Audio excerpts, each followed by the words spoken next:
जय हिंद फ्रेंड्स। हिंदी वाला YouTube channel में आपका स्वागत है। आज मैं 12वीं कक्षा की हिंदी पाठ्य पुस्तक के शीर्षक कविता उषा का पंक्ति दर पंक्ति हिंदी अर्थ आप सबों के साथ साझा करूंगा। तो प्रारंभ करते हैं। उषा, जिसके कवि हैं शमशेर बहादुर सिंह। पहले बता दूं कि उषा काल किसे कहा जा रहा है। तो प्रातः काल सूर्योदय होने से ठीक पूर्व का समय उषा काल कहलाता है।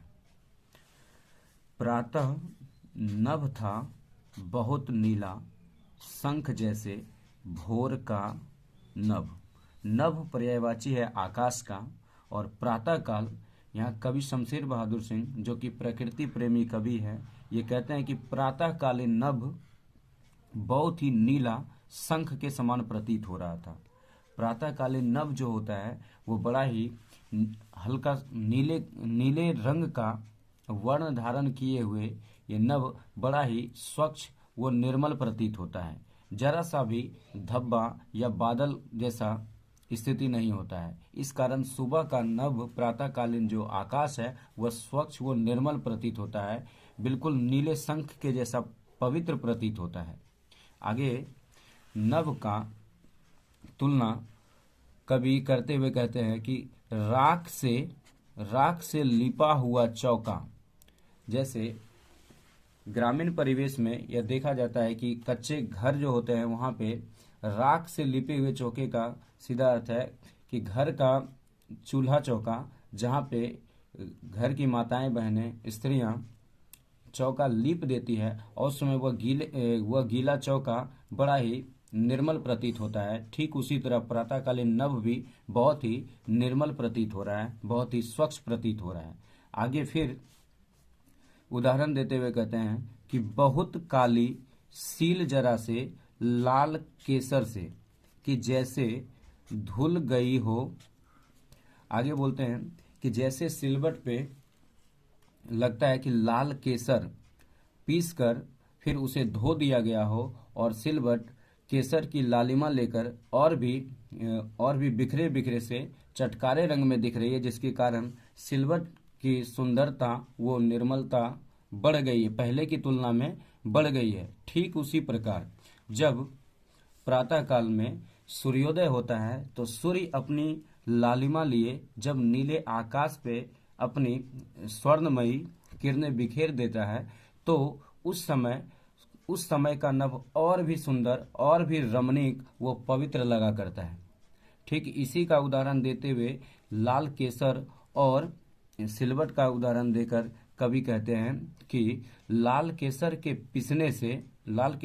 पिस जाने से सिलवट की गुणवत्ता में वृद्धि हो गई है, और ठीक उसी प्रकार नभ भी सूर्योदय की प्रथम किरणें पाकर नभ भी और भी ज्यादा स्वर्णमयी हो गया है।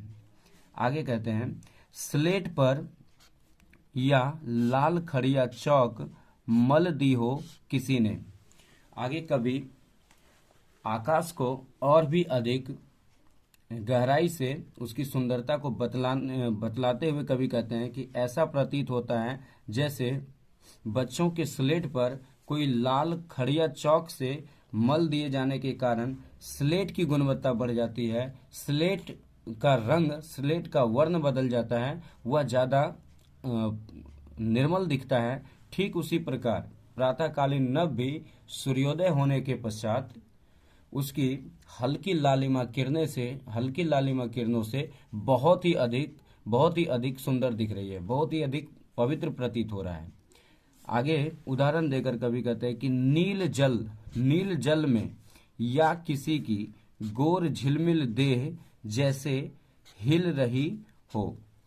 कवि स्वच्छ नीले आकाश का तुलना नीले जल में स्नान कर रहे किसी व्यक्ति विशेष से करते हैं, और कहते हैं कि जैसे किसी स्त्री का या पुरुष का, किसी सुंदर स्त्री का शरीर स्नान करते वक्त हिलता हुआ प्रतीत हो रहा हो, और वह नीला जल सहित वो स्त्री बहुत ही ज्यादा आकर्षक दिख रही है, बहुत ही सुंदर दिख रही है।